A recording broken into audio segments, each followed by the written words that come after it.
ये है अप्रैल का electric two wheeler sales report, ये है मई का electric two wheeler sales report और फिलहाल ये है 26 जून तक का electric two wheeler sales report. ऐसा लग रहा है मानो जैसे कि लोगों ने बॉलीवुड की तरह इलेक्ट्रिक टू व्हीलर्स को भी बैकआउट करना शुरू कर दिया है। यही कारण है कि जून 2023 का महीना पिछले 2 साल में सबसे कम इलेक्ट्रिक टू व्हीलर्स बिकने वाला मंथ बन गया है, जिसके बाद से सभी इलेक्ट्रिक टू व्हीलर कंपनियों के पसीने छूट रहे हैं और डर लग रहा है कि कहीं सड़कों पर कटोरा लेकर भीख न मांगना पड़ जाए। ऐसा मैं इसलिए बोल रहा हूँ क्योंकि जून महीने का ईवी सेल्स रिपोर्ट देखकर आप भी कुछ ऐसा ही सोचेंगे। तो चलिए आपको दिखाई देते हैं टॉप 7 की लिस्ट। टॉप 7 की लिस्ट इसलिए क्योंकि अभी तक पूरी सेल्स रिपोर्ट सामने नहीं आई है, बस 26 जून तक की रिपोर्ट सामने आई है, लेकिन कंपनियों के पसीने छुड़ाने के लिए रिपोर्ट काफी है। So let's start. Number 7 hero electric. इस कंपनी की सेल्स रिपोर्ट देखकर ऐसा लगता है मानो इसका तो पहले से ही बुरा हाल था, बट अब और भी ज्यादा बुरा हाल हो गया है, क्योंकि जहां मई में हीरो इलेक्ट्रिक ने 2109 यूनिट का सेल किया था, वहीं अब जून में यह आंकड़ा मात्र 970 यूनिट का ही रह गया है। अगर ऐसा ही चलता रहा तो कुछ सालों में कंपनी को अपना बोरिया बिस्तर बांध के हिमालय की तरफ जाना पड़ जाएगा। Number 6 ampere. वैसे तो एम्पियर का सेल हीरो इलेक्ट्रिक की तुलना में थोड़ा बहुत अच्छा है, बट ओवरऑल खुद के पिछले मंथ के कंपैरिजन में देखा जाए तो काफी बुरी हालत है, क्योंकि जहां एम्पियर ने मई में 9635 यूनिट का सेल किया था, वहीं अब नंबर मात्र 1317 यूनिट का रह गया है, जो कि कंपनी के लिए एक चिंता की बात है। नंबर 5 बजाज चेतक। जहां चेतक पिछले कई महीनों से सेल्स के मामले में बाउंस बैक कर रही थी और लिस्ट में ऊपर की तरफ बढ़ती जा रही थी, तो अब ऐसा लगता है कि मानो पैरों तले जमीन खिसक गई है, क्योंकि जहां बजाज में मई में 10,600 यूनिट का सेल किया था, वहीं अब नंबर जून में मात्र 2100 यूनिट का रह गया है। देखा जाए तो ओवरऑल सेल 5 गुना कम हो गया है।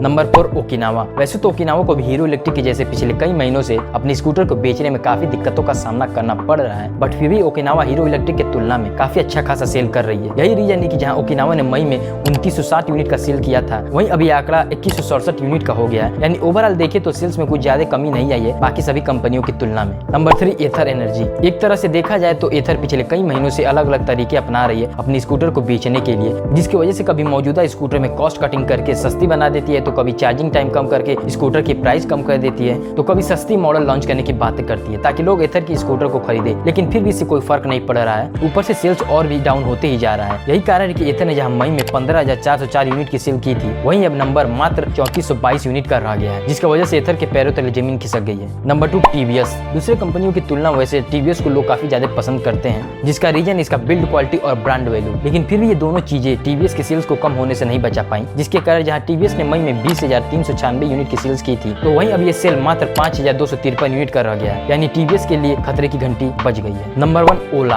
हमेशा की तरह इस बार भी ओला ही नंबर 1 पर है, बट इस बार का सीन काफी अलग है। भले ही ओला नंबर 1 पर है, लेकिन फिर भी दूसरी कंपनियों की तरह इसके लिए भी खतरे की घंटी बज गई है, क्योंकि जहां ओला ने मई में 28,617 यूनिट का सेल किया था, वहीं अभी आंकड़ा जून में मात्र 14,073 यूनिट का रह गया है। देखा जाए तो सभी कंपनियों के जैसे ओला को भी फेम 2 सब्सिडी में बदलाव होने के कारण नुकसान झेलना पड़ रहा है। वहीं जहां गवर्नमेंट का 2024 तक 2 मिलियन इलेक्ट्रिक टू व्हीलर्स बेचने का टारगेट था, अब तो किसी भी एंगल से पूरे होते हुए नहीं दिख रहा है, जिसके कारण गवर्नमेंट को साथ ही सभी कंपनियों को कुछ नया रास्ता निकालना पड़ेगा ताकि स्कूटर की सेल फिर से पटरी पर आए, वरना कंपनियों के लिए बुरे दिन आ सकते हैं। सो अगर आपका भी इलेक्ट्रिक टू व्हीलर लेने का विचार है तो रुक जाए, क्योंकि अभी कुछ न कुछ ईवी टू व्हीलर के लिए नई स्कीम आ सकती है, जिससे आप लोगों को फायदा हो सकता है।